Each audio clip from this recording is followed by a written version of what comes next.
Welcome to the Night Before Reset, a podcast purely focused on TBC and Classic Plus. If you watched last week, you know we kind of went a little bit over what we normally like to, which we like to keep it to around 90 minutes.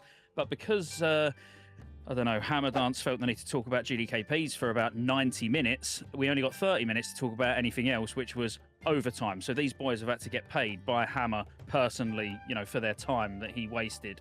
So we're back with part 2, where we are purely focusing on lots of the biggest topics for Classic Plus. And while we know absolutely nothing about the game, and the game hasn't even been announced, neither do we even have any evidence that it exists, it's some good things to put out there and get community sort of involvement and see what you think about some of this stuff in the comments. So if you're just watching this podcast for the first time, make sure you like, subscribe, check the other boys out. All of their details are in the description below, and let us know what you do like and what you don't like about anything we've discussed.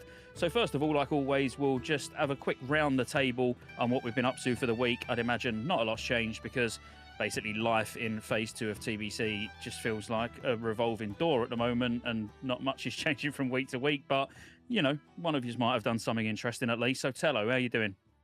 I've been good, man. I just been living my life, just hanging out in the TBC atmosphere as much as I can, and getting the raids done. I've been pushing arena on my way to 1700 rating right now, and just trying to get as many wins as I can and see if I want to push it even further than that if I have the motivation to.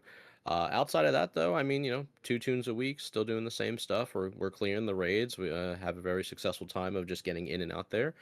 It looks like the guilds, I've been playing with Hammer as well and Crusade, and it seems like to the point we're getting it almost close to just one night out of the week for both raids, which is really sick. And even some people have the desire to do grolls, which is kind of cool, just real quick. But for the most part, I'm not gonna lie, my TBC experience thus far has been very positive.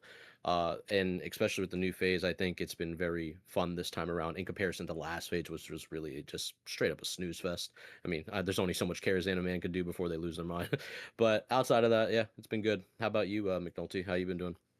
Yeah, doing all good. Yeah, talking about cars, I think Scott dragged me through like 3 this week, and they were all awful, like miserable experiences. Not, I love Carazhan, but just don't do it with Scott. It's a bad idea. Can we say Honest, specifically on a Friday or Saturday night at like 11 o'clock 11 o'clock at night? no, It's just not a good time to go. we can't say that. No, context matters. Honestly, all I've been doing really is just running my guild, just keeping the schedule going. And then outside of that, I'm doing a lot of hardcore. I've died a lot on hardcore. Me and my mates are 3-man in dungeons, so we're having a good time over there. And then last night I watched a Dwarf Lord video of him talking about how the event isn't being managed right. And I was like, man, I want to go really, really hard on this server now. But I still have a guild to run, and I still have TBC to think about, and we think about Classic Plus, and it's like, oh, so many things you want to do, but there's only so much time in the day. Hammer Dance, how are you getting on? Yeah, pretty much, the same as Tello. We're raiding together in our guild. And like he said, we're kind of getting it down to almost, like, I think this week we're going to push for getting almost everything done on Tuesday. We're going to see if we could do it in a 3.5, 4 hour time slot. And if we can, great. If not, we'll call it and just clean up on Thursday. But outside of that, I'm kind of like you, Nulty. I've been really enjoying hardcore. I've been just kind of grinding pretty hard on there. And I'm enjoying it. I'm having a really good time. I'm not raiding on 2 characters, though, in Phase 2 TBC at the moment. I may later on. I'm not sure. But right now, I'm trying to just kind of conserve gold because I'm going broke out here. So yeah, it's just the same kind of as last week, Cool. Yeah, I've been still raiding on 2 characters. Oh, well, I've been raiding on 3, but I don't really count the Shaman because it's purely in pugs and like Demon Karazhan runs, what Nolty alluded to. And yeah, I'll be honest with you, it's not really the time or place, but what I'm actually considering doing this week and probably tomorrow is starting back up on MOP on EU, just 1 character being my monk. Not anything serious, like not running a guild, not even going to join a guild, but just, it's the last phase. It's the last phase. It'd be nice to see Siege of Orgrimmar out, do some Timeless Isle, so I'm just going to mess about on it. I'm not going to take it seriously, get Celestial gear for Siege of Orgrimmar and just see how it goes. I'm not 100% sure that I'm even going to stick to it, but I'm going to give it a go because I'm kind of now, at the point where it is just raid logging. I'm PvPing a lot on the Druid. I was literally doing a Raffi Basin 2 seconds before we started recording. But even that's going to come to a point where it's like, oh, I'm getting a bit bored of that. So I just want something else just to spice it up during the week when I am waiting for more raids to do. Because I hate gold farming. I would rather be poor all the time than sit farming gold for 18 hours a day. So yeah, it is. Maybe one day I'll have to go down to raiding on one character hammer. You might be onto something. That may be something that I have to do purely for to my own sanity rather than anything else. I think that's a completely normal thing too, for sure, man. Like, by the way, just like enjoying any game while playing TBC, I shouldn't feel anybody feels the need to be handcuffed while playing the Burning Crusade. Like, if you're playing MoP, I mean, dude, Throne of Thunder, Siege of Orgrimmar, the Timeless Isle. I mean, there's so much good places in MoP too that I personally enjoyed as well when I did play MoP. Before this version of MoP, and I think it's a very, very cool experience. And honestly, not missing out on that is a good experience for you too. Like, TBC is here for everyone. There's no need to like rush anything. The raids are always here. The content's always here. People are still doing Karazhan and all Phase 1 stuff right now.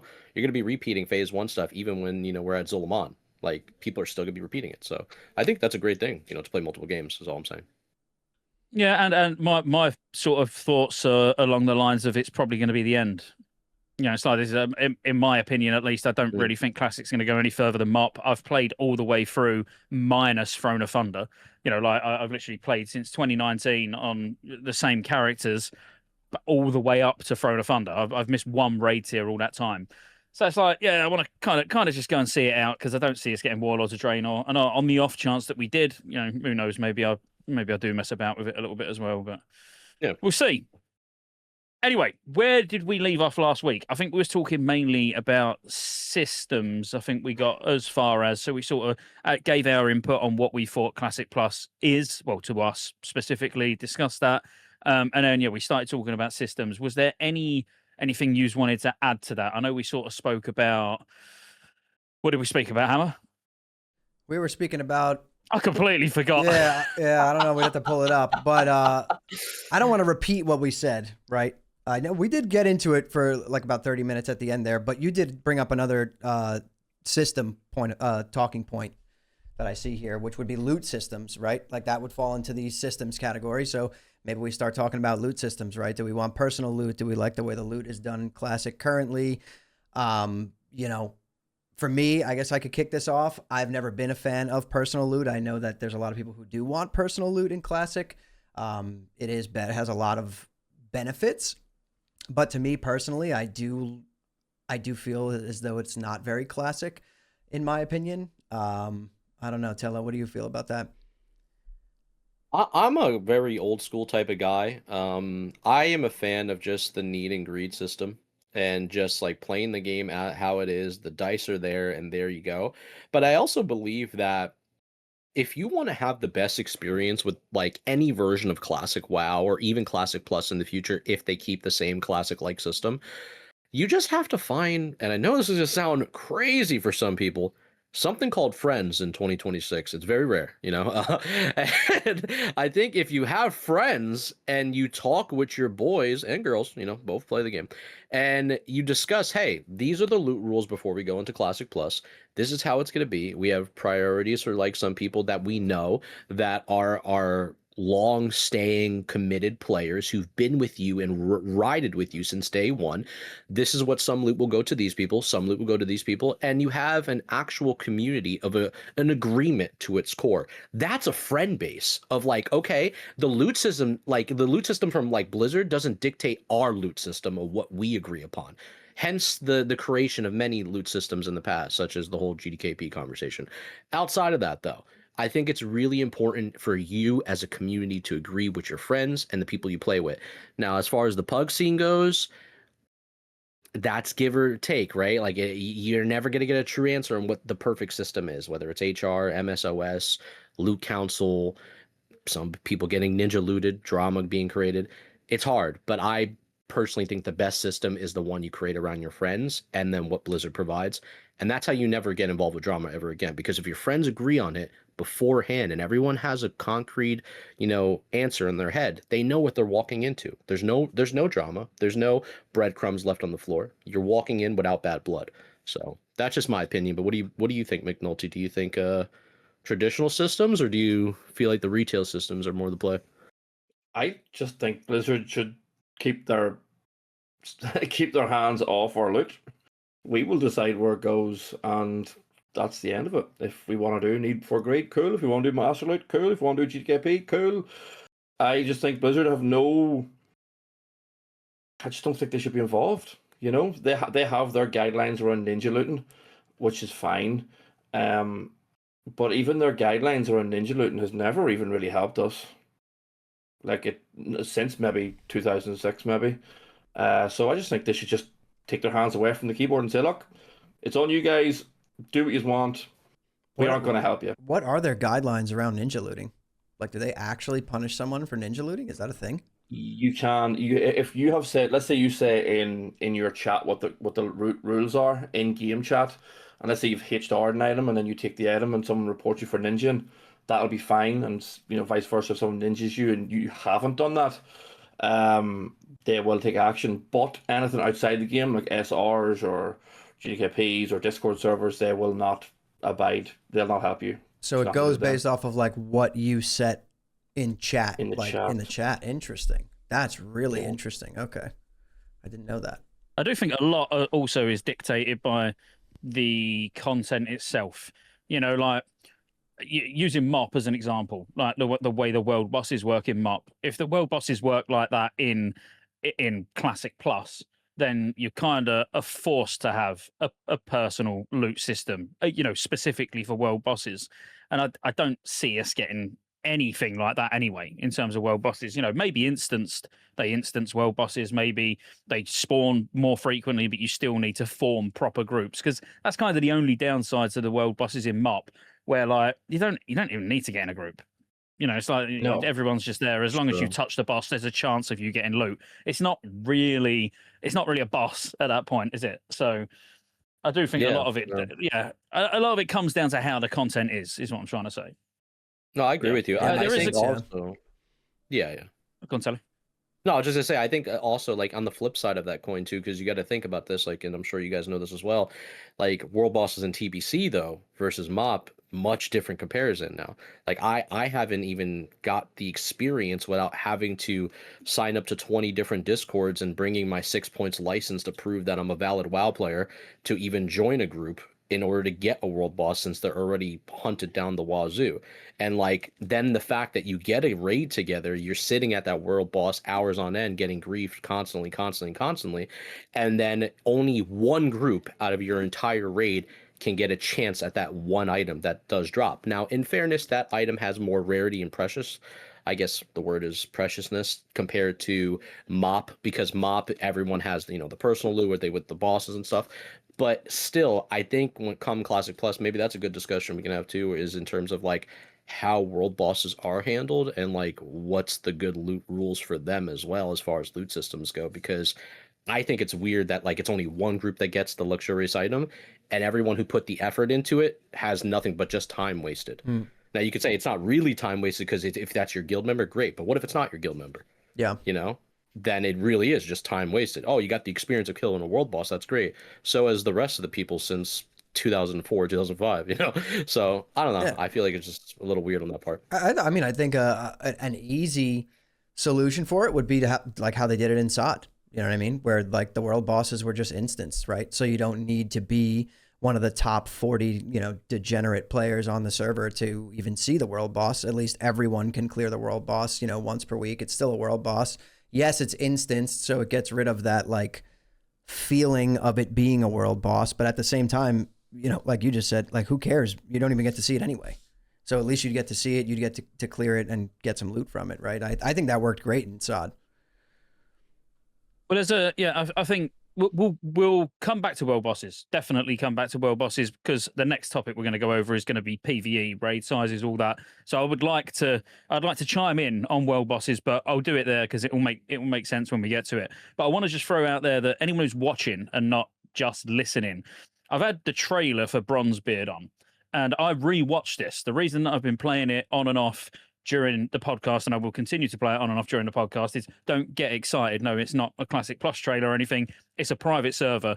But I do feel like it's going to be a lot of inspiration is going to be taken from what they've done. You know, because Blizzard would be daft not to. I know that you've got Turtle Wow, you've got Bronzebeard, you know, the two biggest sort of attempts at Classic Plus. But there's a lot in the trailer where I watch it and I'm like, do you know what?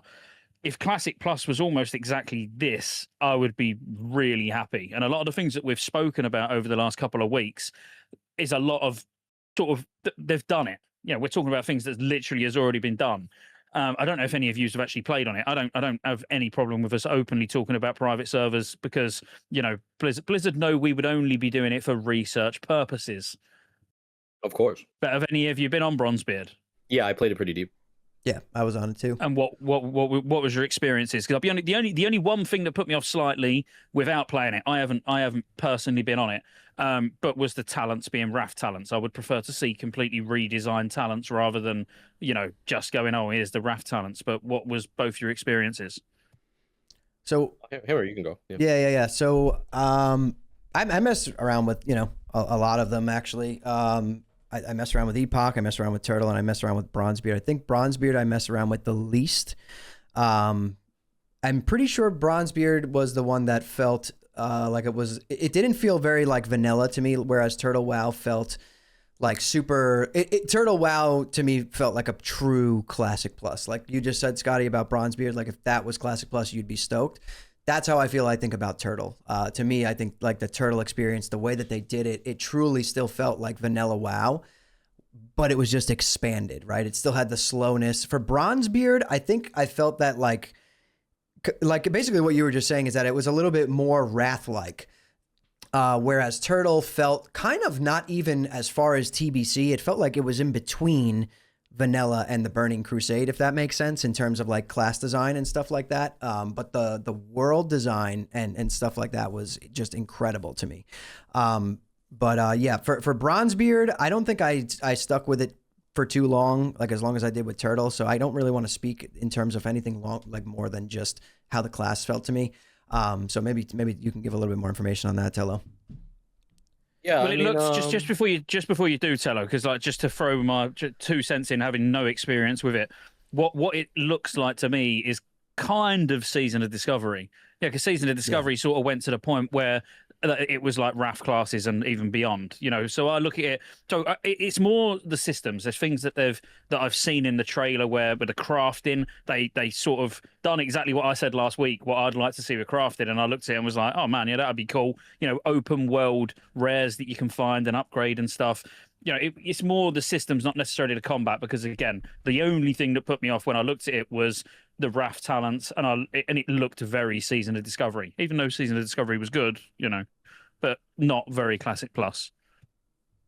Oh yeah, for sure. I mean, both of you guys pretty much nailed it on the head in terms of what you see is what you're feeling, by the way. So like when you were looking at that trailer and you're like seeing like a RAF like SOD version, maybe even called Retail Minus in my opinion, where you really get to see like it is that arcadey feeling. What you're seeing on those trailers from Bronzebeard is what's represented actually in the game. So there's no like disconnection, something hidden behind some wall for you to feel like, oh, this is not really is. No, it is what you're seeing on the trailer for sure.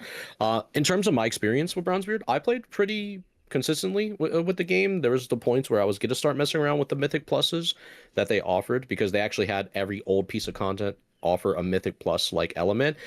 I think there was a lot of cons of the game that I personally didn't like, because I thought the idea of Project Ascension with the Bronzebeard, I thought the idea was more that this was supposed to be true more to the classic feel of the game, but just with the plus like elements, so it would stay to the raw side of classic. As I experienced the game, I think my favorite parts of playing through the product was like the new elements of like areas that they introduced to the game that I've never seen before in any version of Classic ever. New questing areas, like new instance like locations, new kind of mobs as well, new abilities that were like crazy. I think for one of the Paladin, when I was playing it, they had like runes on there from like Diablo, like hammered in. where you had hammers spinning around you. It was like actually insane. I'm like, holy shit, like these guys they're kind of cooking with some of these cool little elements. I won't lie. But then as you kind of like dive deeper into Project Ascension, you kind of start seeing like the con side of things, where a lot of things are they call it pay for convenience. You can call it that. You could say pay to win, pay to convenience, whatever you want to label it, but you can like max your blacksmithing to 375 off the rip. You can like buy your professions. You can buy all these different things. And to me, I don't feel like that's classic. You know, that buying all your stuff from 1 to 375 or whatever it is, that's not classic in a sense to me. Now, the professions, what you mentioned on Scotty, they actually had a really cool thing where you would be able to craft a gray item into, like, let's say a green item, and then that green item can get re-rolled into superior quality with now of the intellect, of the bear, of the boar, of the owl, all the different things. Yes. So it had different cool re-rolls where I was like, oh, wait a minute. The profession system, what they did, chef's kiss. I actually love it. I have no negative condensations of like that part of the game. But I think the only thing that bothered me with the product is that I was seeing people a week into the release and they were like bissed out with tons of money on their character and like completely like just broken, running around in high kill zones, 1 to 2 shotting people. For me, that's where it threw me off, because I love the PvP aspect of WoW. I think one of my favorite things in Classic Era is the moment everyone gets to the 29 to 31 region and everyone starts meeting each other in South Shore and Terran's Mill. And that's when like the blood goes down, where it's like, oh snap, a lot of people are getting better in their 20s. Warriors are starting to come online to their high 30s, and like now we're seeing like a bloodbath in South Shore. It had the same feeling in Bronzebeard, but once again, in the high kill mode that they had, where it was like kind of you lose gear on your character's drop. So if you had items on your character, you can lose some pieces unless you had the gold to cover it. So it was like a Tarkov-like thing, like Escape from Tarkov element to it. Some of the ideas were cool. There's a lot of things I can go deeper into. I don't want to rant all day, but I think it's fun, but I don't want Classic Plus to be exactly like Bronzebeard, but I think Bronzebeard has some great introductions to inspire the Blizzard devs to actually come up with their own ideas. I'll give it that. Yeah, it's a bit of an extreme Classic Plus. Yeah. They had extreme. like a billboard in the main city where you handed in profession mats, and there was like lumber and stuff. I thought that was pretty cool. It's like they had a profession specifically for the board to get whatever resources you needed for your like runes and stuff. I have actually played that. I've actually played that many private servers. I'm now forgetting them. Yeah, I just thought I'd bring it up. Yeah, because again, it's another one that got a huge amount of hype, and yeah, obviously, again, I looked at it. When was that posted? Like September last year, and I've only just rewatched it now. And as I say, I've never played it, but I was just looking at what private servers have done and what aspects I like and what I don't like, because, like I say, even me personally, my taste in the game and my taste in what I want from Classic Plus has changed in the last 2 years. I may have looked at this and been like, man, this is what I want. Send it. We want exactly that. Whereas now I'm a bit more like, I see the benefit of a bit slower pace combat, slightly easier bosses, being open to far more people, like basically not having super ridiculously hard mythic raids that take, potentially kill guilds to be able to progress through. It's that where WoW really went wrong, in my opinion. Having now played through Classic, and on the second time around now, plenty of private servers, everything else. Yeah, I don't think it's just what I would want from Classic Plus, and I think that's what that kind of looks like. Far more complex classes, a lot of RNG on how you get abilities and stuff as well, which I never like. But cool. Anyway, taking us back to what we were talking about. So systems. There's only a couple of things that I don't think we did touch on, but I'd like to bring up anyway. Even if we did touch on them, we'll just go super fast.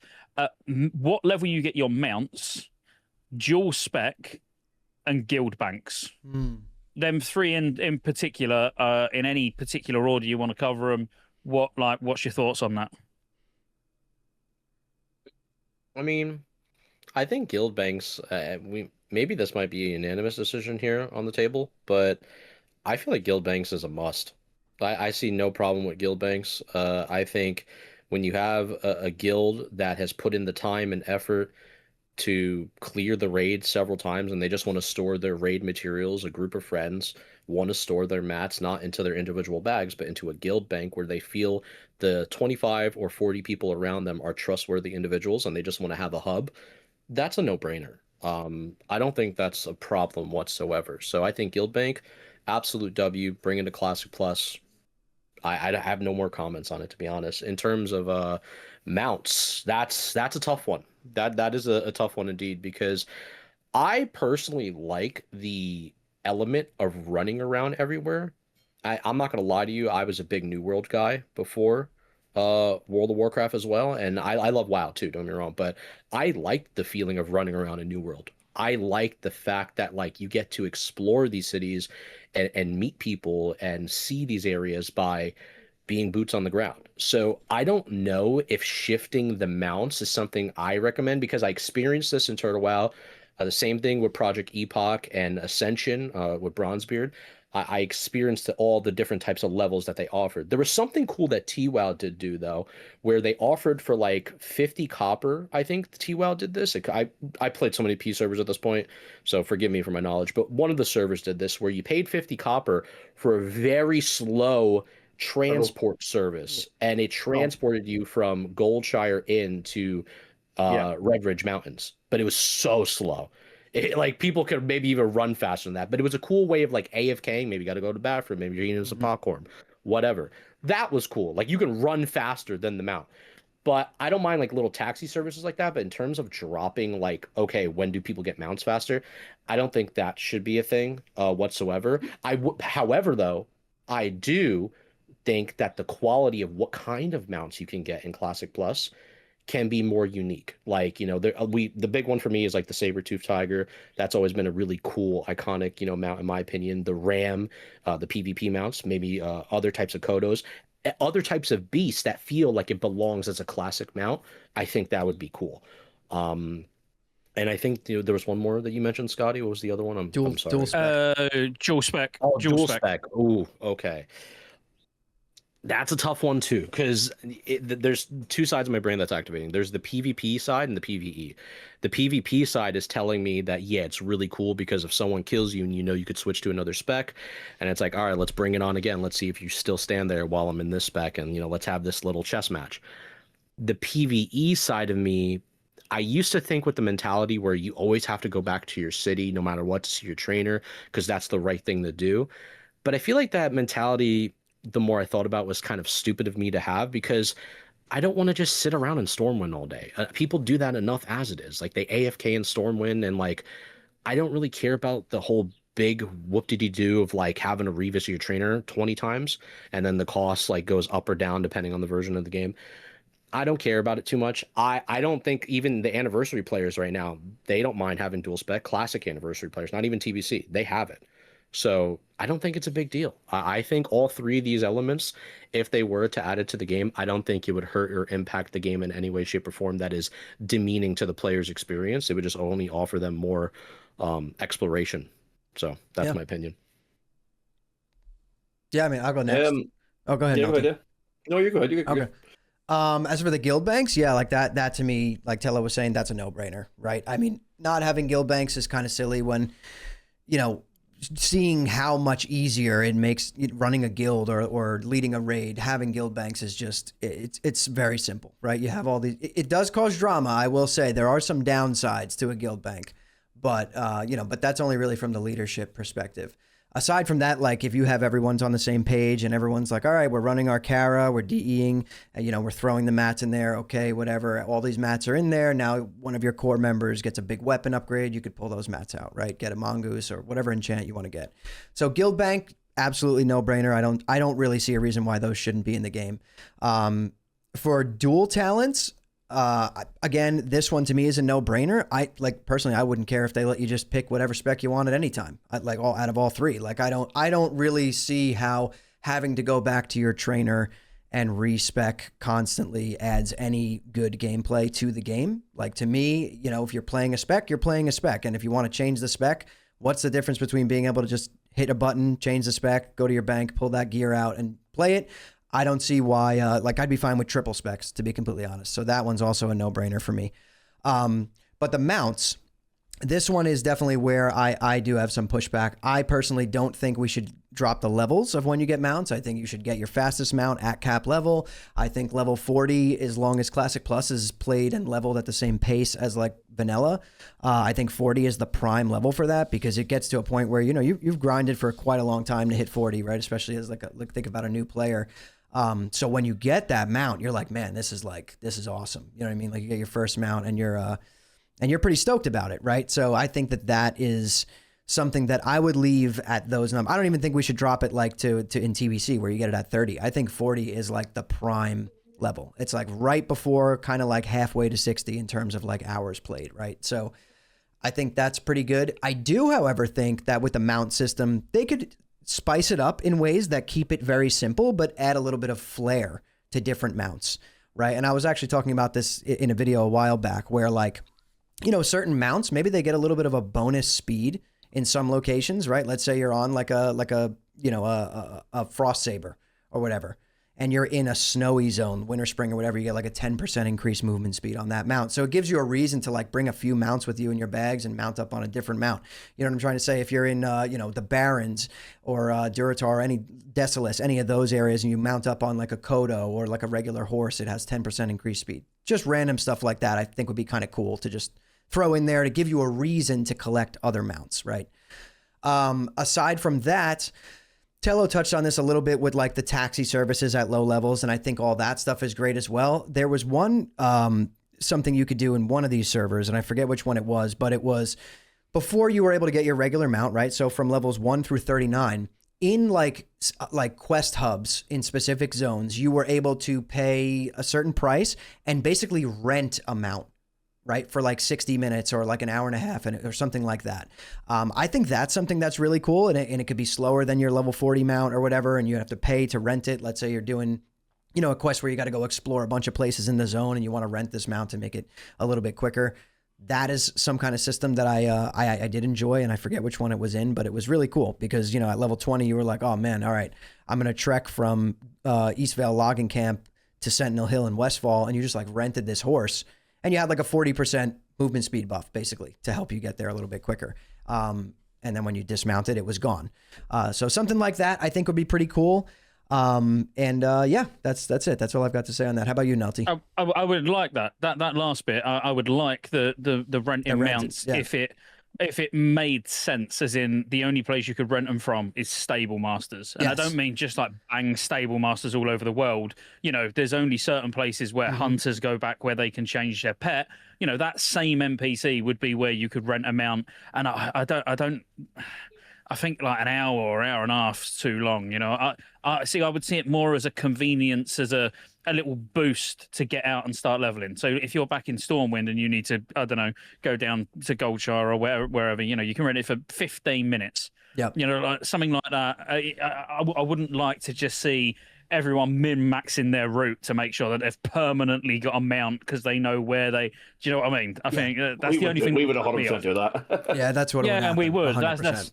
That's why if it was sensibly done, where it was just short and there weren't that many places where you could actually get one from, yeah, it's a good idea. I think it's a good idea, but I would say more so for like a particular zone. You know what I mean? Like just the one zone, maybe you get a rented mount. Like you're level 30 and you're an STV, so you get a mount. You know, True.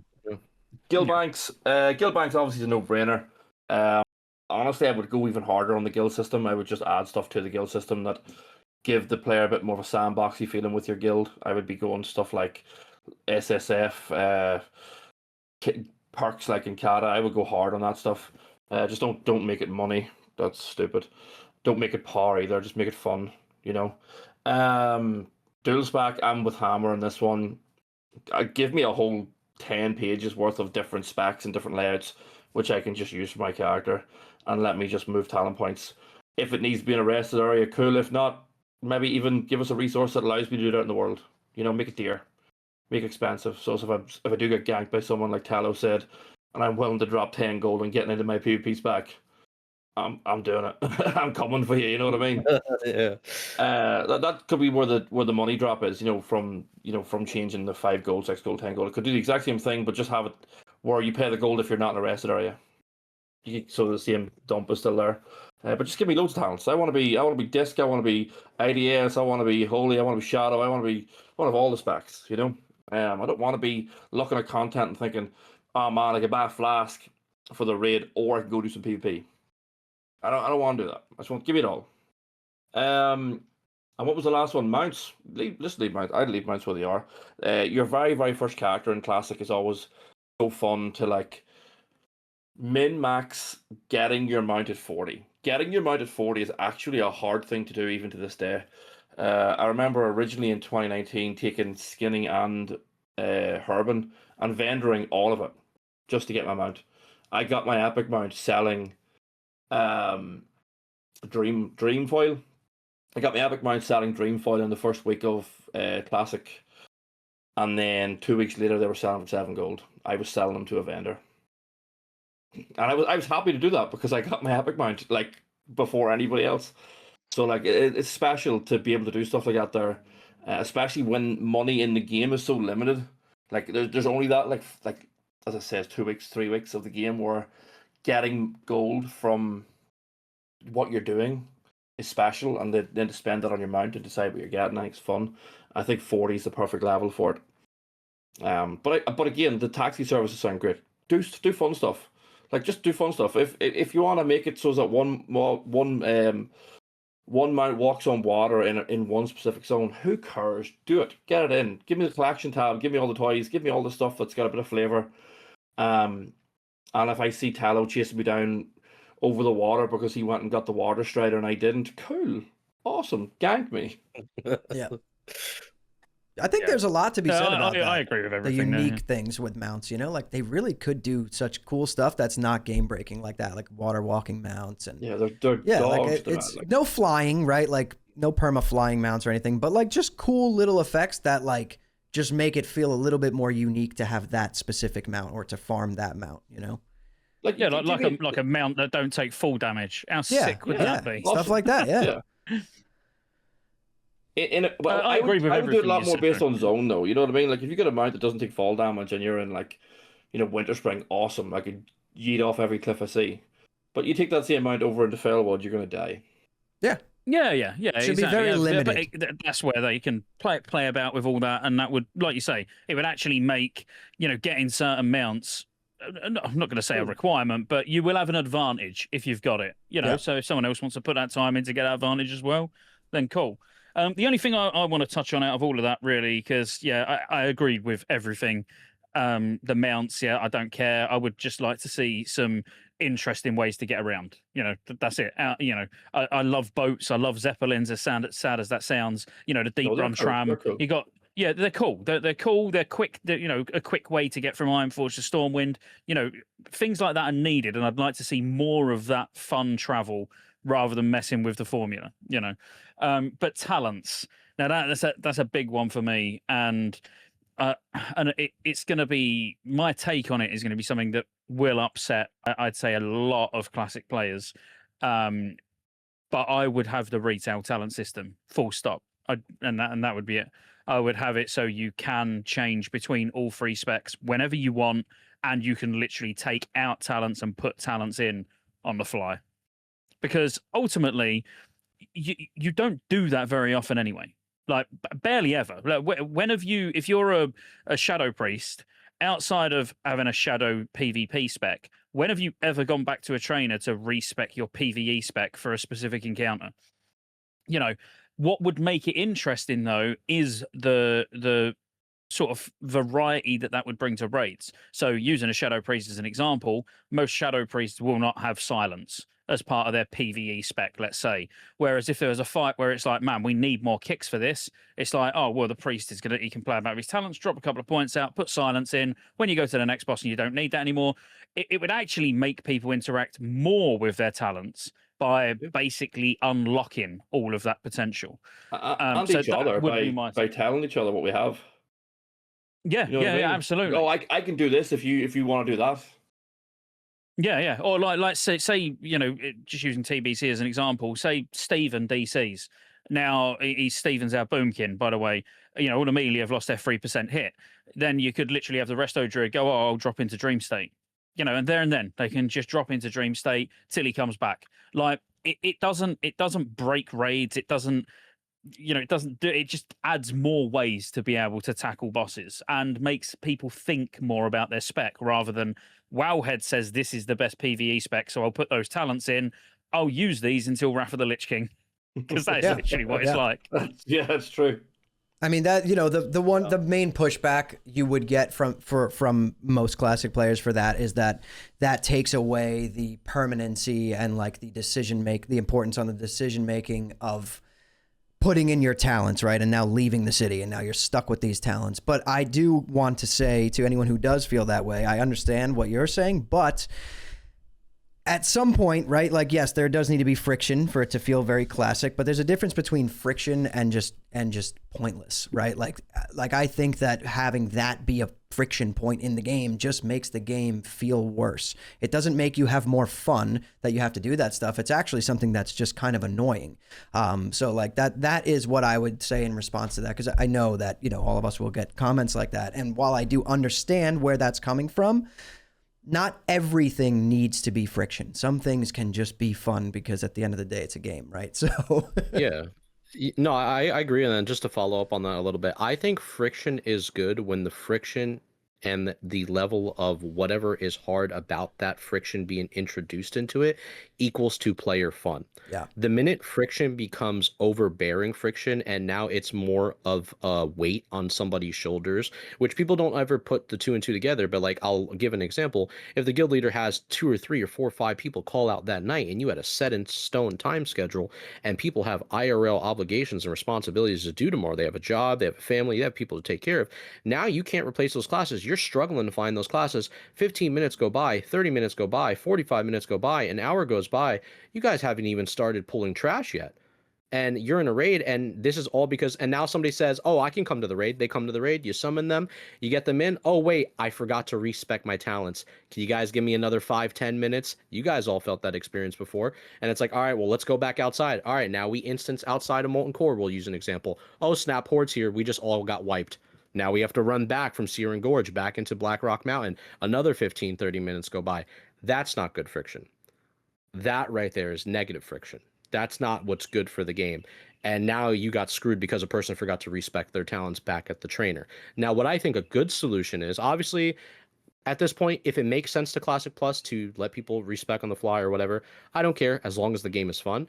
But I think something needs to be filled in replacement. If you take away the revisiting of trainers, you have to add something to that now. So what do you add to that? I think what you add to that now is more class-related quests.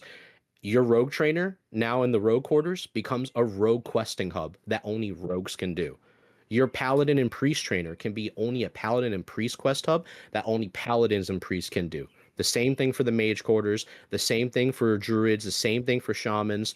Every single class in the game now has unique quest class that only they can do.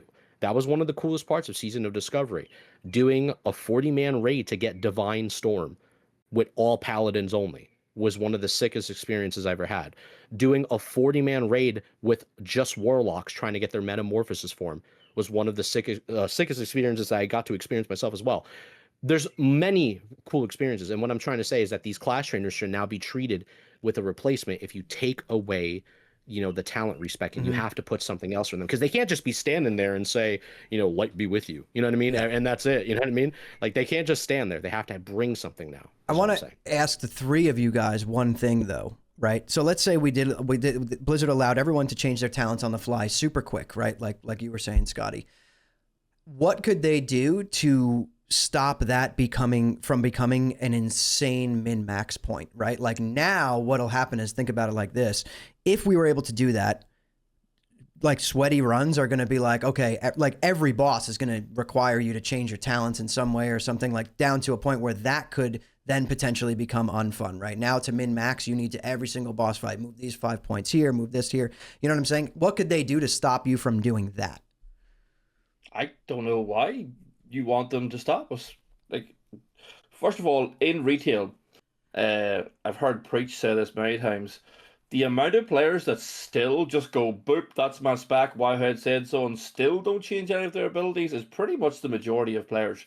So I think in a less skill-based environment like we are in compared to retail, I don't think that would be a problem anyway, Hammer. But also, if you want to be sweaty and you want to change your talent points every single boss, do it. What's wrong with that? Yeah, I mean, I agree. Well, I think I kind of agree with both. I get what both of you are saying, but I do also think we are all of us are focusing more on what the retail talents are like versus what the classic talents are like. Like, in all seriousness, like, let's say you had classic era talents. How often are you going to change out the cookie right. cutters? Exactly, Opportunity. It's very niche. There's only going to be niche situations. Like I said earlier, using TBC as an example, a Resto Druid never wants to be Dream State. They always want to be Deep Resto. But if it made sense at that moment in time, you've got the option to do it. If you're out in the open world and you're leveling a rogue or something, you know, being able to go, man, this is really tough. I want to try these talents instead. You know, I like the flexibility of it. But yeah, ultimately, when it comes to end game, I think it would just be niche situations. Like I say, like a Shadow Priest being able to pick up silence. Like, you know, let's say Interrupt for Paladins was added and it was in a talent. You know, you might not run it all the time. What's the point? There's no point wasting a point on an Interrupt on a boss that don't need interrupting. You know, so it would be more juggling around like that. Yeah, like a very specific example, which is something that's happened to me throughout vanilla and TBC, is going Shadow for the hit talents so that I can mind soothe bosses as a healer, or going Shadow to mind control bosses like the next boss that requires mind control. You know the one I'm talking about? Vesuvius, yeah. Yeah. Yep. I think just that flexibility is awesome. Like, I like that. I don't know why anybody, when you talk about permanence as well, this is the most permanence there'll ever be. Like, if people are like, oh, we want the permanence of it because you gotta, you know, I just don't think. I can't remember the last time I changed my talents on my Holy Priest. Yeah, no, I mean, I agree. I agree with both sides. I'm just trying to play devil's advocate because I know what I'm going to see in the comments talking about this, and like, I do see both sides. I completely understand it, and I do believe, like, I get it. I get both sides. I would be happy either way, to be honest. I also think, like, at that point in time too, like, as much as players say they, you know what I've noticed, like, and I'm sure you guys notice this too, as much as players say they care about something being the end all be all, like, that's the slice of bread right there that really, you know, is rotten for me in this situation. I really feel like the truth of the matter is, after 3, 4, 5, 6 months go into Classic Plus, and also none of us here, including the audience, don't know what the talents are going to be like. We don't know the improvements of each individual talent. We don't know the reworks of each individual talent and what that is going to eventually lead to. Down the line, you're not going to be caring anymore about the dual spec thing. You're not going to be caring anymore about even the mount thing, or even the you know, the conversation we're having right now. You're not going to care about these things because Classic Anniversary players already proved that. Like, once the dual spec was a thing, oh my god, you're ruining the game, bro. You're spoiling my Classic, not my Classic. Wow. Now 2026 of June 1st. All right, boys, dual spec, swap it out. Let's get this boss down. It doesn't matter anymore. You get what I'm saying? So I feel like players, like, they act like they care about, like, the, oh my god, the nostalgic value. This is what it needed. But in order for C+ to actually thrive, in order for C+ to do something different, you have to let the game cook with other ideas that we've just never seen before. Will it please everyone? Absolutely fucking not. It's not going to please everyone. But let's see what they do and give it a chance, honestly. You know, whether they dual spec is added, mounts change, I don't know. I'm very open and optimistic to seeing what they're going to provide, and I just hope they just don't you know, mess up the talents. I think the talents is more important to me than ever, because I think we all love, you know, player gameplay rather than just anything else. Like, gameplay is the core thing that keeps you engaged. So I would go with that. Yeah, and again, going back to when we were talking about loot systems, and I said, you know, at the moment, personal loot makes no sense, but depending on how they do the content, depends on whether it makes sense. Depending on what they do with the talents, really depends on whether even dual spec makes sense. You know, we might look at the talents and be like, dual spec would break the game if we had dual spec. You know, like without knowing what they're going to do, it's all really we can only base it on our own experience now of what we've seen of World of Warcraft as a whole. You know. All right, that was meant to be quick, boys. That was meant to be quick. Let's talk about talents and guild banks and move on. Everyone was meant to just say yes, and it's the next topic. Damn it. Okay, so some important ones. So PvE. Now, PvE, I want to talk about PvE as a whole. So raid sizes, difficult is, and this is where I wanted to touch on world bosses. So because we've mentioned world bosses, I just want to throw it in there because I have mentioned this a couple of episodes ago. Where I said actually in all the years of playing WoW, playing every single expansion, my favorite world boss that is not necessarily a world boss is your Baradin Hold, Vault of Archivon, like, you know, a weekly puggable boss that it's not a world boss because it's in an instance, but, you know, that route where you get to see the content, because like you said, Tello, about not even getting to, you know, we're however many months into TBC, you know, we're looking forward to phase 3 now, and I would say most of us still haven't even killed a world boss. Never. You know, it's great that they're rare, I suppose, but I just don't think content should be gate kept by that amount of organization being needed and layer hopping and having alt sat at places. Like, that's very old school. And I know Classic Plus, we want it to feel old school, but to me, that's too old. Yeah. See, I think that would be fun if the cutting edge players were fighting over those because the cutting edge players needed the loot to kill the boss. But until it's that sweaty, why not let everyone have the loot? Yeah, I agree. But you know what? The one thing I will disagree on that part, Scotty, how you said it was old school. It doesn't become old school anymore when you start adding Discord to the mix. That's a new school thing. That's my problem. That's true. There. So when you take away from the old school element, when we used to back in the day, we would type in-game messages, just trying to gather anyone we can get at the hub. It's like, listen, I'll invite you, you invite me. We're talking in-game the whole time. Now everything is orchestrated with, what's that going on? Oh, snap, 40-man Discord call. We have the top 10 guilds ready to strike, 9:30 tonight. We know his pinpoint location. We even know where his mama lives at. You know what I'm saying? It's insane. Like, I feel like the Discord, like, I don't want to even call the Discord mafia, but you get what I'm saying. You know how, like, it was the Devil Sword Mafia back in the day, right?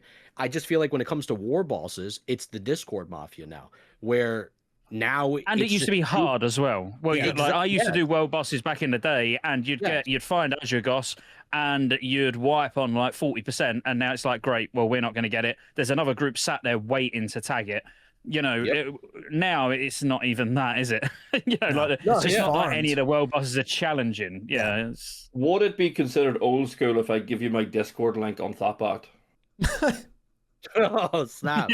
Yeah, that's a good exception then. That's a good one. We might have to make a consideration. But that was it. That was just, I just wanted to touch briefly on world bosses. I know we have mentioned it a couple of times anyway. So PvE. So let's start with raid sizes. Hammer, you can kick us off. What are your thoughts? Because this again is a big point where there will be a lot of disagreement. You know, to proper classic era players, to them, Classic Plus needs to be 40-man rated. Absolutely. To those of us that kind of enjoy other sizes, you know, it's a different. So go on, just take it away. Yeah. So for me, you know, personally, before Season of Discovery, I was in that realm of super classic players where I was like, I love 40-man raids, blah, blah, blah, whatever, you know, thinking back to like 2019 Classic again. And after SOD, I was like, wow, 10-man raids are where it's at. Like, I wish everything could be a 10-man raid at this point. I'm okay going up to 20 or 25, but if I had to pick, my favorite raid size is 10. I feel like that's where you have your core 10 people, you all become really close friends, you could have fun in there, like it's easy to get 10 people to commit to a time. Even now in the Burning Crusade with 25-man raids, in my opinion, yes, okay, 25-man raids is doable, 20-man raids is doable, but once you pass that 10-player raid limit, I feel like that is when you start fighting the roster boss. No matter what, it doesn't matter what your guild is, who your guild is, the best guild, the worst guild, you have a problem with roster after a while. And I feel like 10-man raiding for most of the raids, and then having some like really big Goliath raid that's 25 man or 20 man. After that, once every few months comes out, or once every 6 months, you get a new Goliath raid. I'm cool with that. But I think the majority of the raiding content should lean more towards 10-man raiding. I think it's more accessible. It makes sense with the demographic of people who are playing Classic Plus, people who have less time, are able to commit less.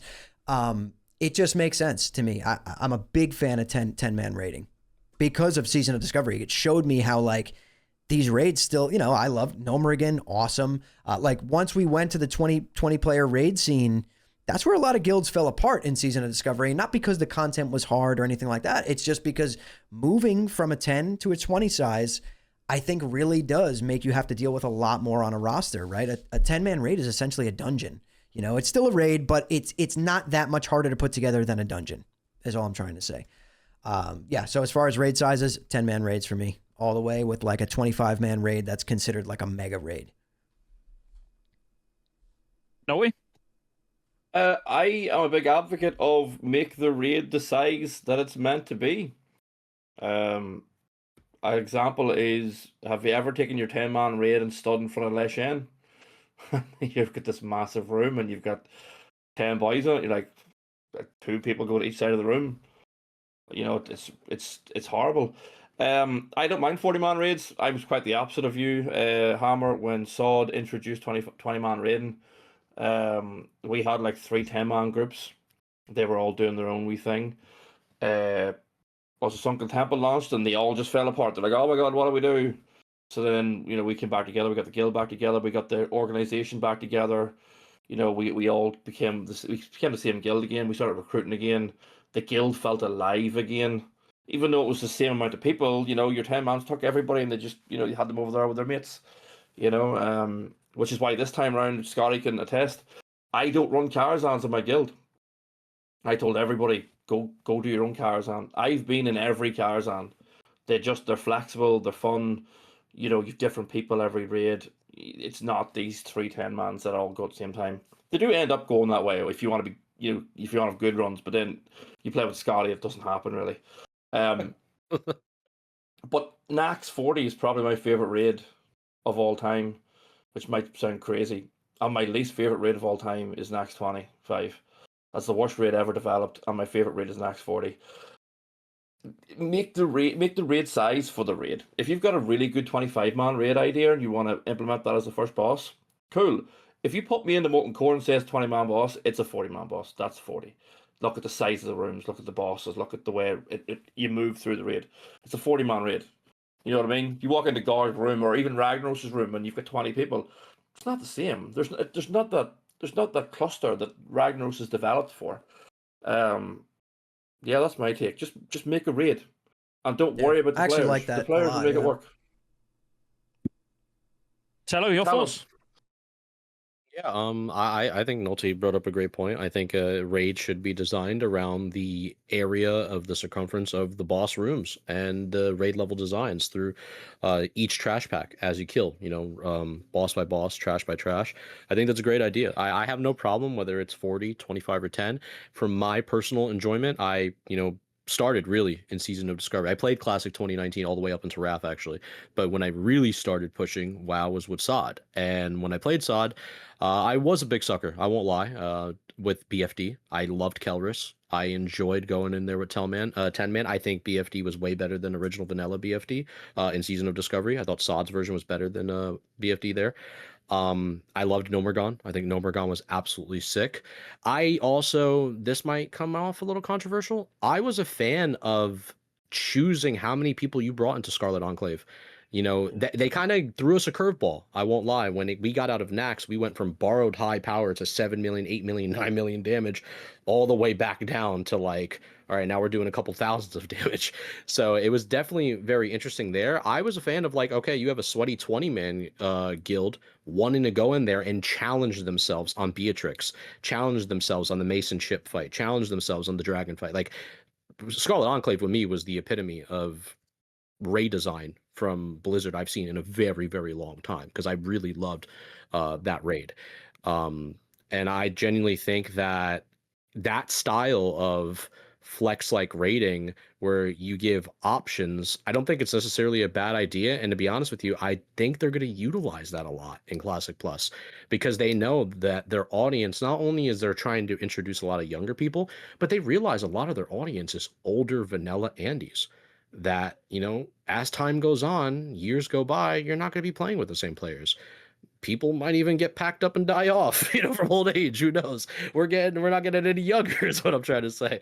And all jokes aside, I don't think flex is necessarily a really bad option. It is a good solution if it matches what McNulty says, and if it offers convenience of what Hammer says. So it's a good solution of either 10-man convenience, depending on the raid, but also matching what Nolte said on basing the size of the area you are raiding. And then at that point, the question is, how is loot affected with, you know, the bigger bosses, right? Or the bigger raid levels? How is loot affected from the 10-man versus the 25 versus the 40? That's a question I'll leave, I guess, the audience to decide. But what do you think, Scotty? Similar take to most of you. But the flex thing, I don't like the flex thing, and I'll get onto why I think it should be there, but just in a slightly different way. So I'd like to see 10-man and 25-man raiding, not like Kata, you know, like TBC, because I think it's done so well, and I think it's actually missed by a lot of people at how well the raiding is in TBC, where for most classes, even now in Phase 2 and even in Phase 3, there's potentially BIS items for your class from Karazhan. You know, where it's not like, oh, you only do 25-man because it's got the best loot in it. It's like, no, as long as 10-man is relevant and it's not, oh, you do 10-man, we do 25. 25's, you know, you get everything you want. Like, then there should be gear options from all raid sizes. So if you do want absolute BIS, the best gear you can get, you do have to do, you know, all of those raids. And then going back to world bosses, they're what I would have as 40-man. They are 40 people can go and kill it. So, you know, they have every new patch, they have a new world boss that's introduced, which we'll call it a world boss, but, you know, I've already said VOA style, Baradin Hold style, you know, where you get a new boss each big phase. And that is for 40 people. There's your 40-man raid, but it's not hard. Like, I think for a 40-man raid, you can just take 40 people in a pug and you will go and kill it. But if you want to take 20, so you double your chance at loot, then you can go and do it with 20. So, you know, again, that's the same as VOA. You know, VOA was 25-man, but you go and do a class run where you went with like 18, or a spec run where you went with like 18. You know, so I think having that one big raid, you know, even if it was like a Gruul's Lair, so it was actually 2 bosses, you know, having a big raid that launches every patch where it's either 1 or 2 bosses max, and it's for 40 people, basically aimed at being able to pug it.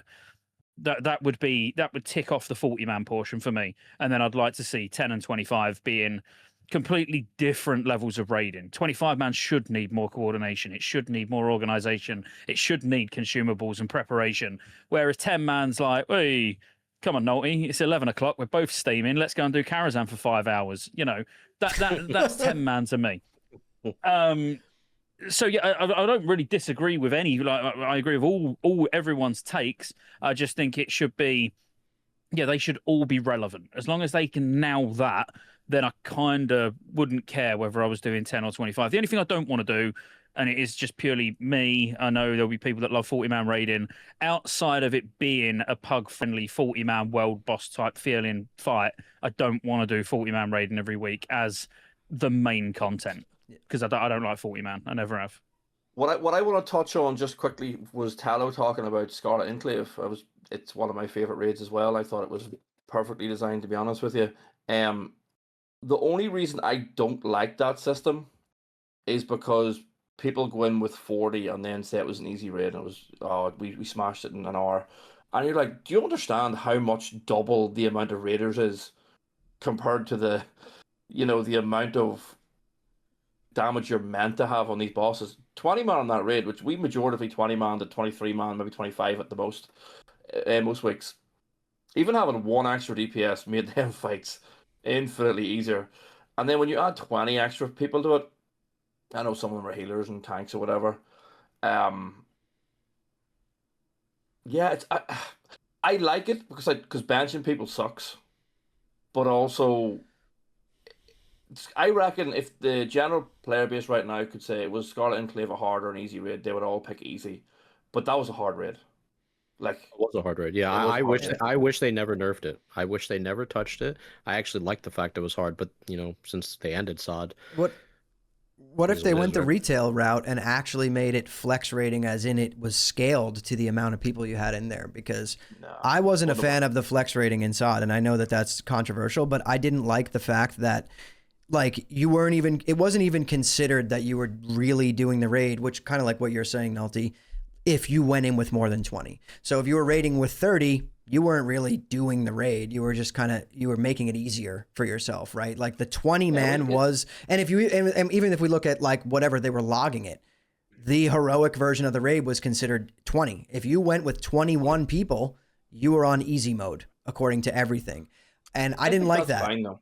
See, I didn't like that at You all. made that decision, That was you and your guild's decision. Like nobody in my guild ever complained when we went with 23. Nobody was like, "Oh my god, my parse doesn't count." So, but Still what can would see the the parse, downside right? be? I to would s- have. What would the downside be to actually scaling it to the amount of people that were in there?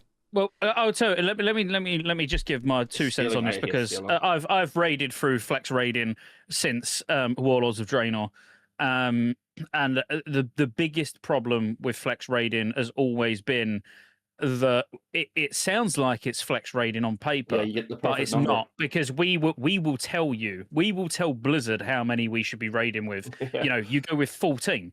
So it's a flex raid, but you'll go with 14 because you get that one extra loot, but you don't get that extra mechanic on the boss. Or if you was to go higher than that, we would find the number where even if we was making a pug, Yeah. we still wouldn't want to go over that number. And that's always been the problem with flex raiding. If they made it legitimately good, where the amount of loot items you get scales as you go up, and it kind of does scale in such a way that I don't think you can. I think I've stopped myself halfway through that, because once you start introducing more healers, you get it's a mess. Man. I Like, wouldn't flex mind if they raiding is a did the bit sword dodgy. system after the current tier. So if That it was a would be good. 25-man raid and the tier ended and there's like, fine, you can take as many as you want now. Yeah, that Yeah, I Yeah, could that get would be- behind for sure. I Yeah. like that. That would be really good, actually. Yeah. So it's like old content you can take up to 40 if you want, but while it's current, you can only have 25. Yeah, I think I think that'd be cool. really good, actually. I wouldn't change the I loot like either. that. So you still get the same number of loot. Just make it a little bit easier. exactly. Yeah. It's not true flex. It's just you can now just take all the boys, go and smash it, get those bits that you Optional. might have missed. Yeah, optional. I like that. What about difficulties? So difficulties, I think, is always going to be, again, one that is hard without us knowing what the game is going to even be like at this moment in time. So kind of base it on very easy content, like classic, vanilla. None of the bosses are particularly difficult. Then TBC, it's a step up, but there's still no optional hard modes or anything like that. And then going into Wrath, where you got Ulduar, where they're optional hard modes with sort of fun ways of being able to activate them. And then basically going, oh well, now you can do heroic as well. That's a completely different difficulty. So taking like all of that in, where would you see that in Classic Plus? I guess I'll say it. I'll be honest with you. I'm not a big fan of difficulties in Classic WoW. I think difficulties and levels of tier kind of ruin the immersion of like the place you are going in this like gigantic area. Like the atmosphere of itself, you can already get the sense of danger from an RP element. Like, okay, like I know in this place right here, Onyxia is in her lair. And that itself is the scary immersion of like, okay, we have to have some coordinated people to really lock in and get this boss down. I know it's a joke in Classic. You get a bunch of warriors, you just suck her down, whatever. But I think the purpose of raiding the grand boss you fight at the end, whether it's like easier or harder than others, I think like that type of introduction to new raids and new bosses should be provided.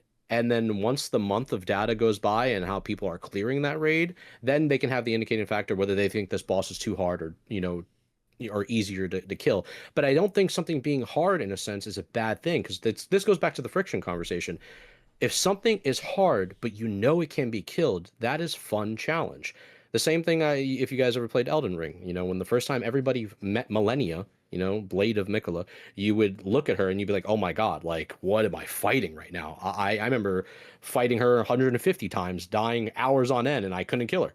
And then eventually you do it. And it's that sense of reward and accomplishment that I think is more important than, okay, we have a challenge mode, we have a tier mode, we have a heroic mode, we have a mythic plus mode. I think that type of element shouldn't be added to Classic Plus, because I think it's just lazy, in my opinion. You're just taking things from things of the game that already were introduced. This is Classic Plus we're talking about. We want to see something new. I want to see 24 on chrome dome wheels. I want to see some shine and mint, tires. I don't want to see the same repeat of things we've already seen. I want to see what you guys are going to add now. Who's the newer bosses? Who's the newer elements to add newer mechanics and make us think as players? And what kind of cool loot lies await through that, dangerous encounter? So I don't think new tiers should be of like challenge should be introduced at all. What I do think needs to be more introduced is maybe more titles, more cool achievements, more things to track that you killed a boss on that day, that night. Maybe it takes a screenshot right when the boss kills or whatever, and it goes on like your catalog of a collection account that you killed this boss on this night with your guild, and it was like a really iconic moment.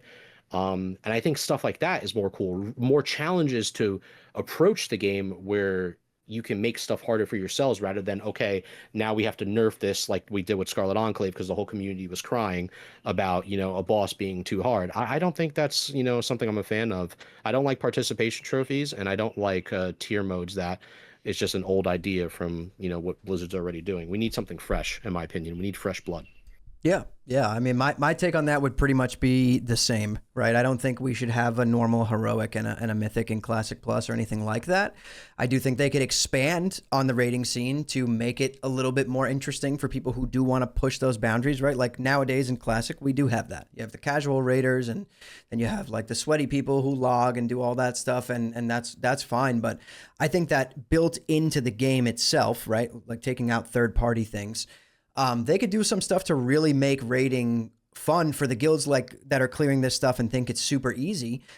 Add some sort of in-game like speed run timer, right? Where you can start a speed run at the beginning of the raid, and there's like a leaderboard in the main city that shows this guild completed it this fast or whatever, and it has certain criteria. You need to clear all the trash. You can't skip anything, whatever. Stuff like that to make it, add some competitive aspect to the raids for the people who want that. And I think that would be really cool, and it wouldn't be third party, and it would be completely just in the game itself. But aside from that, yeah, I think that going the route of like things like that, like basically in-game challenges within the raids to have people push their brains a little bit more and sweat a little bit more, is good. I don't think we need a heroic. I don't think we need a mythic. I think that would then separate the player base even more, and you end up with it not really feeling like Classic, like Tello saying. You want to just be able to say like we cleared Oni, not you only did Oni normal, you only did Oni heroic 10. You go try Oni mythic 25. It's crazy. Like it gets to a point where you'll feel like crap if you're not doing the hardest mode. Like I know I would, right? So I would be constantly striving for that, and then at that point you get to a point where you're not having fun because there's so many different things that you could be doing, and you want to be doing the hardest one, but you can't find a guild that could do it. I would say stay away from that in Classic Plus. Find ways to make the raids fun and competitive for people who want to do that optionally. And make it part of the game. Put it in the game. Put a leaderboard in the game, a weekly leaderboard. Like, these are the top 10 guilds. These are how fast they cleared Oni, whatever. You know what I mean? Stuff like that is where I would go. That's the direction I would go if I was Blizzard. No, I'm a progress player, so like I don't mind, hitting the boss 100 times and respawning and stuff and coming back at it.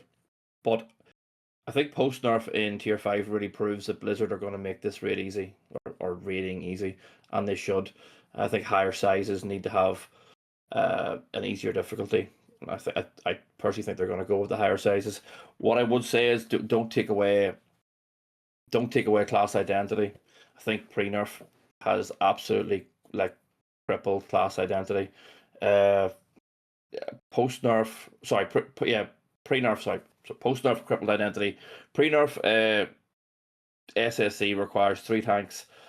They all have their own wee roles. Even just pulling the trash pack, you've got your AoE tank, you've got your druid for threat, and then usually I like to have a warrior or another tank. Just take, you've got that mob you take out, and you disarm it, or you spell reflect, or you do something that's cool that your class can do. You know, spell reflecting the overcharges for a warrior in TK. That's awesome. That's such a cool thing. Doesn't matter in this version of the game because nothing matters. I think it should be easy. I think there should be. I think the jobs that people need to do need to be worth doing. And that's where the difficulty should lie. That overcharge mechanic, I can't get my priest to powered shield my tank because he never dies. And for me as a priest, not doing that one job is absolutely like heresy. But even the tanks are like, sure, I didn't die. It's like, I know, but that's what you're meant to do. You're meant to. Yeah, it doesn't matter. Just pull the next pack. Just go. I feel like that's where the difficulty should lie. Should be in your job inside of the raid, not the actual boss health and dying. Like Hydros, for example, not Hydros, the fish guy Lurker. We one tank Lurker. Like one tank in Lurker, in my opinion, is absolute heresy. Like there should be 3 tanks on that boss. Like they should all be there. You know, you maybe have one warrior doing like debuffs and stuff. I also think the tanking should be a lot. The idea that we drop tanks is cool when you get more gear. I don't think you should be one tank in anything in Classic Plus. I think you should. I wouldn't need to even go up to 4 tanks in some fights. That coordination is actually hard for players. Like throughout retail, since probably Wrath, the tank mechanic is taunt on 3 stacks. That's so awful, man. I think that's where the difficulty should lie in the players and the roles of your class in the fight. But in Classic Plus, it should be easy. Yeah, see, I get everyone's point. Again, it's always talking about raid difficulty is always going to be one where, yeah, you can ask 100 different people and you're going to get a very, very, very uneven split of opinions. Because look, me personally, I don't think Classic Plus should be massively difficult. Like I say, raiding should actually be a small part of the game, like it is for most of it. Well, it is like Hammer, you for example. I mean, if you was to just raid on your one character, you know, you're going to play the game 3 to 4 hours a week. Yeah, that's it. Yeah, like raiding should be a small amount of your time. You go and clear the raids. Yep. You know, you're going to do that for a few hours in the evening. Everything outside of the raid is more important. Having meaningful content to do and being able to like progress your character in interesting ways that isn't just sat raiding 8 hours a night, 7 days a week.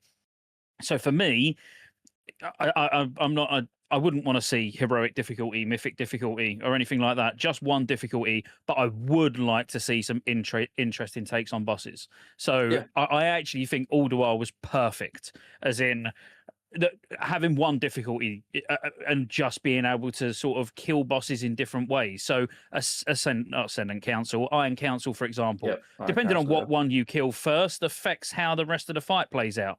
You know, so things like that. That's nice, you know. So I'd like to see more interesting mechanics rather than it just necessarily being harder. Yeah, that's been around since AQ40 as well.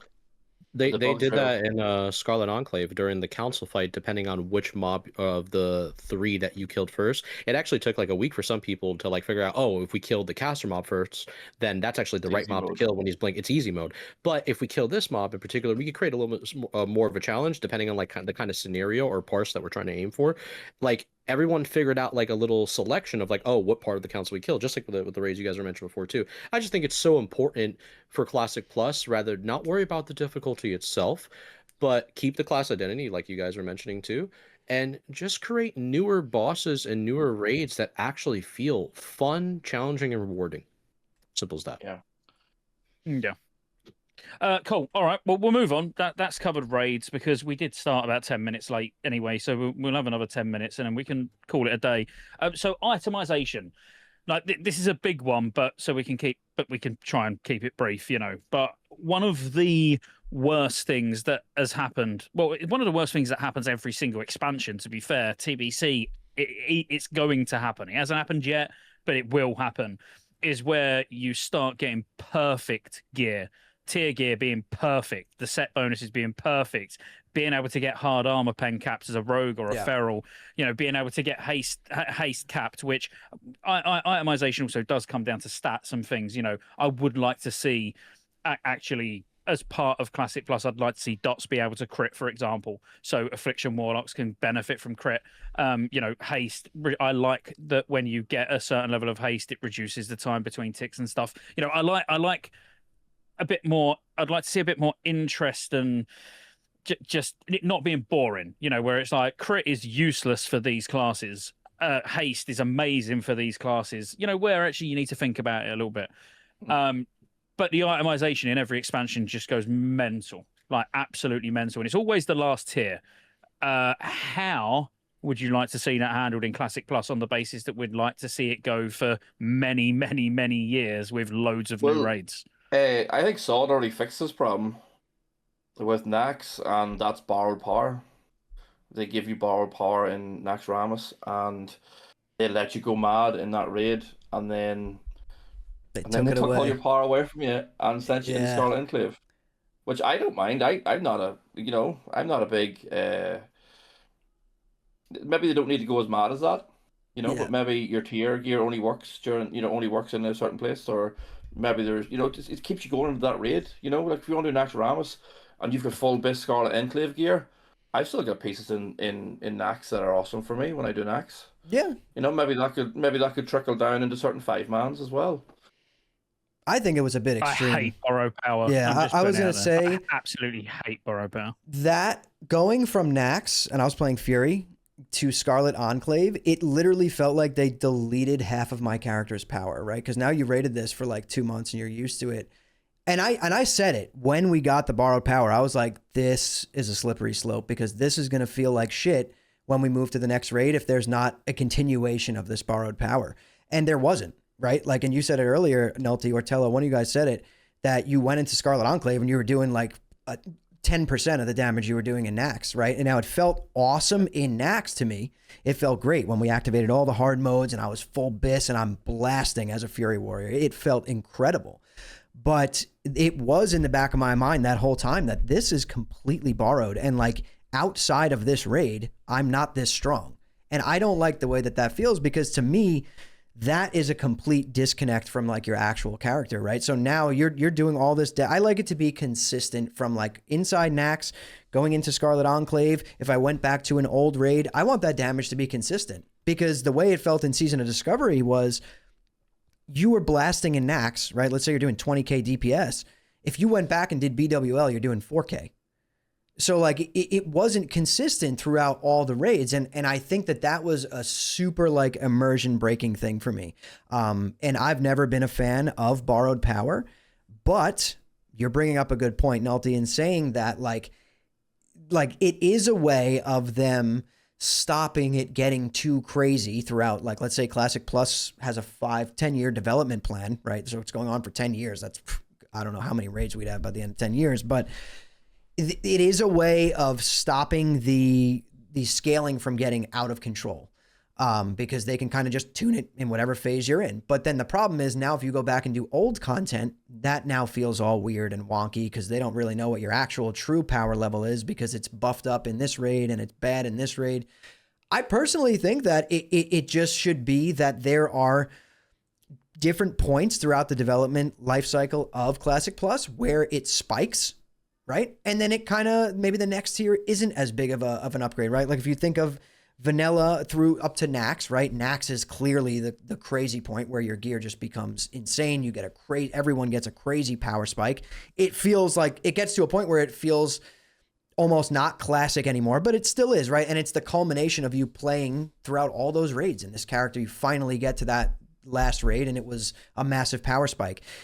The thing is, that was the end of vanilla, and that's why it made sense, in my opinion. I'm not someone who's like, the Nax power spike was too big. I think it's perfect in vanilla. It was like the perfect ending to playing that character, right?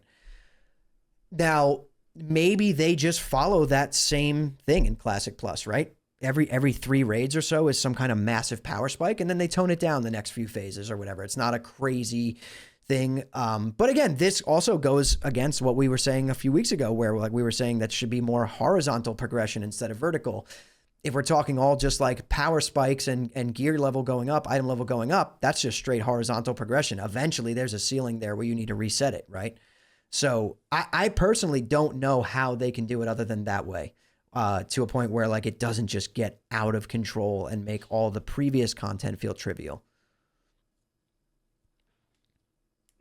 You know, I think what McNulty was saying earlier, I thought he was going to get to a different point because that's why I kind of like signaled. I was like, oh, I get what you're saying. But when you brought up the Nax borrowed power, yeah, for me, like the borrowed power thing wasn't something I cared about too much personally. I thought it was cool though. Obviously, being a paladin, going into Nax, one of the only ways to truly play paladin in classic era, if you ever plan on planning to play Ret for some reason, which you probably shouldn't. But if you do plan on playing it, that's when it shines. But it was insane in there. Everything's undead. You know, you're blasting with exorcism. It was crazy, and the damage was ginormous. But going into Enclave, yeah, the numbers getting back to the thousands, it just didn't feel as good. So I understand what Hammer is saying 100%. But what I kind of want to touch upon is like also the aspect of what Hammer said about like you not feeling as strong when you left Naxxramas. Now, I beg to differ on that a little bit because you have to remember the game is PvE coded, but there's the PvP side of things. And a lot of classes with those in Season of Discovery, at least, if you guys remember, a lot of classes had set bonuses with every itemization that got introduced into the game from every tier of the raid.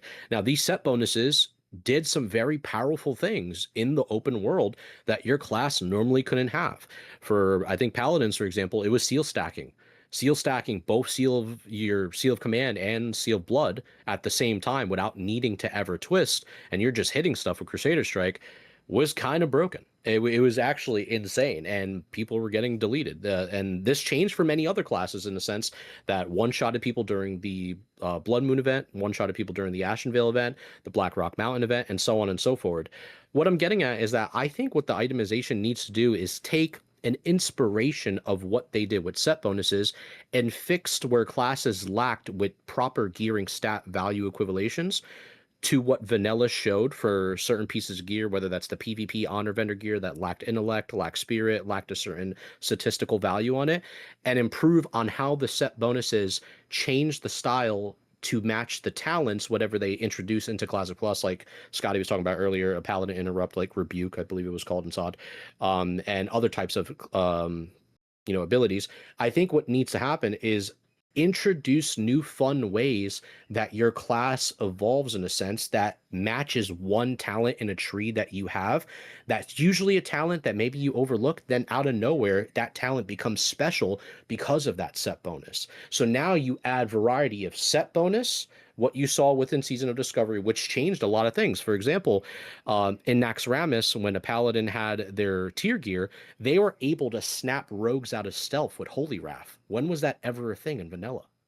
Never. You can never snap a rogue out of stealth. And that was a cheeky little way to play the game in PvP. Even any stealthy that wanted to go stealth, you snapped them out with Holy Wrath. It's the way that it changed the class in a sense that made this class now become, oh, snap, it's really good, or oh, snap, it's really bad or really strong now, depending on the set bonus. So I think what Classic Plus needs to do, once again, is just find a way to make set bonuses fun, match the itemization per tier, maybe not borrow power. I mean, power scaling is a very scary thing because, like you guys were saying before, you can get really haywire with it, and it can become almost to the point where it's like, this is laughable now. This is no longer a fun raid. We're just hitting the boss for 9 million damage. That's ridiculous. But you can make the way the class change feels different. Every time a patch comes out with newer gear, you can make the way the class changes. Like for warriors, like I remember I was talking about with this Hammer, I think a while back, like I'm a big Diablo guy. In Diablo, you turn into this giant wrath of an avatar, and like out of nowhere, you have crazy new effects on your whirlwind that does different types of bleeds and cuts and wounds and ruptures and all this stuff. Mm-hmm. The same thing can be said for, any class that is a caster or whatever. I think that's how you make set bonuses fun in Classic Plus. It changes talents that are basically used. That is definitely a really good way of doing it. You're right. Set bonuses, like that's unless set bonuses change gameplay, I don't even think they should do them. You see, this whole rake does 2% more damage. I think it has to change gameplay for them to do them. I think set bonuses should be exciting. Yeah. They should be exciting to get. I mean, I agree. I love set bonuses. One of my favorite set bonuses literally in history is getting 2 set tier 10 as a Ret Paladin in Wrath of the Lich King. where you excuse me, you get instant resets on your Divine Storm. Divine Storm, Like yeah. it just feels fun. It makes it fun. Obviously, it would need balancing, and that would then be down to them. You know, they may give with one hand and take with the other, as in it's like, okay, look, this is cool. You've got this cool interaction, but we've had to nerf it down a little bit, you know, because it's now overpowered. But it's more fun to play. But in terms of itemization, this is where I don't understand the difficulty from Blizzard's perspective. If you look right now, going from tier 4 to tier 5 in TBC, if you get an upgrade, it feels good, right? I mean, we can all agree, like, you know, you get an item, it's part of your BIS, and it feels really good. If you were to then actually go and sim that item, in 90% of cases, it might give you like 10 DPS, 10, 15 DPS. Yeah. You know, me as Feral, if the difference between me getting DST and not getting DST was like 38 DPS. You know, it just doesn't matter. So if Blizzard looked, and they looked right from from early development, let's say, and they went, right, we want the item levels from the first raids to be 45, you know, 45 item level. Over 5 years, we only want that to go up to 90, you know, over 5 years. So you have every raid tier is small incremental jumps where there's never that spike, but it doesn't matter whether you get an item upgrade that gives you 5 DPS or it gives you 500 DPS ultimately, because it still feels good to get an upgrade.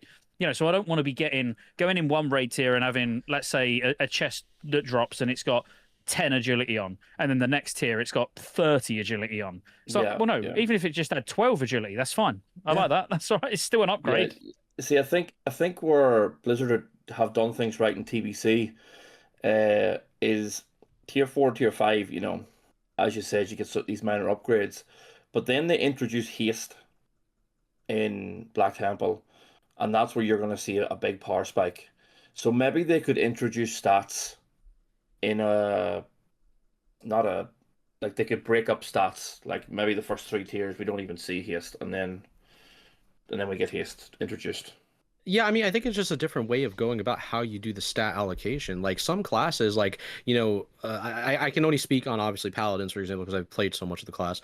But like, you know, a big group of that individual class doesn't like when, you know, they get to the haste. Some people don't like the iteration of Wrath Paladin versus TBC Paladin and Vanilla. The same I'm sure could be said for Warrior. The same could be said, like, as a Rogue, you probably love Wrath Rogue way more because you actually are an AoE class now. You can extremely do a lot of damage. You could say the same thing about a Warlock, you know, TBC Warlock versus Wrath Warlock. Night and day difference, you know, of different style of comparison. I know Hammer's looking forward to playing a Warlock in Wrath of the Lich King. Yeah. I played Undead Lock as an engineer on Horde. I had a blast playing Lock on there. But what I'm getting at is that I think also, like, you could use Season of Discovery as an example. When you look at like a lot of the old set bonuses, you would revisit Molten Core. Do you guys remember doing that in MC when you would go to talk to the elementals to get your tier gear? Yes, right at the front entrance. That was a great one. And you can choose and switch and swap the gear stats, but the set bonuses, and like you could choose what you really wanted to play with. I think, and what to add on to what Scotty said, if you start at 45 item level and you go up to 90, I think you should still be allowed to go back to that 45 that was a fun set bonus you really liked and use it at tier 90.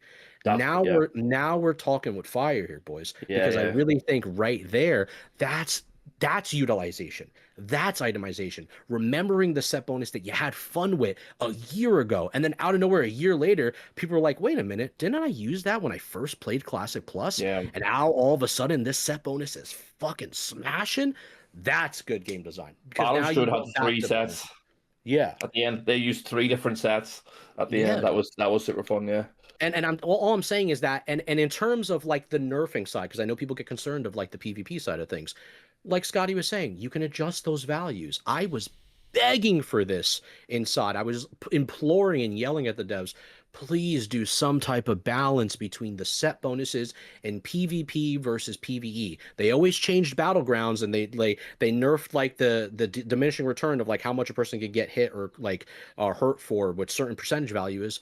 but they never changed the set bonuses of like what they actually do in PvP versus you using it in Naxxramas, Scarlet Enclave, AQ, etc. And that was my biggest problem, because you hurt, like you completely gapped the entire PvP player base, and then it was too late. Like came Scarlet Enclave, everybody was just freaking blasting each other. So I think that's how I'd have them disabled. I'd just have PvE set bonuses just shouldn't work in battlegrounds and arenas. Yeah, just disable them. Yeah, if it's that or some type of split balance, but just do something, because when you show us the effort that you guys genuinely care, like you're gonna actually like put a smile on all of our faces. Well, as both that's what we PvE and want. gamers. That's what we want. We don't want this radio silence, Blizzard. We get that they're making a game right now, so we kind of let them do it. But what we want is a version of Classic that isn't retail. That has a team constantly looking after it. True. Yeah, I agree. That's what we really want. I mean, essentially, if we got 10% of everything we talk about, I would still play it and I'd be happy. So, like, I really, you know, of course. I just want a version that I know isn't like ending tomorrow, you know? I can't wait to hear what we're going to get so I can complain about it. Like, yeah, me neither. yeah. We're all on the same page. I can't wait to see that it's doomed. It's doomed before Yeah, it's dead on arrival, That's what I want. Yeah, dead on arrival, mate. Everyone's going back to Classic era. Fresh one. We've about run out of time. There was one more that I wanted to cover, which was professions, but we did cover professions a lot last week anyway, didn't we? We went into a lot around professions, so we can tick that off and we can call it a day. So yeah, I mean that was good. That's next week I would like us to maybe spend a bit more time talking about the state of the game. That's kind of what my thoughts were for next week. Rather than Classic Plus, we'll put Classic Plus on the back burner for a little while till we actually hear something, unless we get some leaks or stuff like that, then we'll dive back into it. But I will put some show notes together. And until then, do you want to see us out, Hammer? Where can everyone find you? Yeah. You guys can find me over on twitch.tv/hammerdance and over on YouTube at youtube.com/hammerdancegaming. Cool, Noe? Yeah, just McNulty Gaming on Twitch, YouTube, and Kick. Tello. I'm on HelloJTello. I'll be outside doing some type of funny thing. So HelloJTello on YouTube, Twitch, or wherever you find me. Much love. He's going to have some sexy new camera soon as well, so you can look forward to that. And you can see if you're watching this on YouTube, you can see it being live streamed every week, Monday, 10 p.m. UK time on kick.com/Scottejaye. And until next week, boys, peace out. Cheers. Adios. Good luck.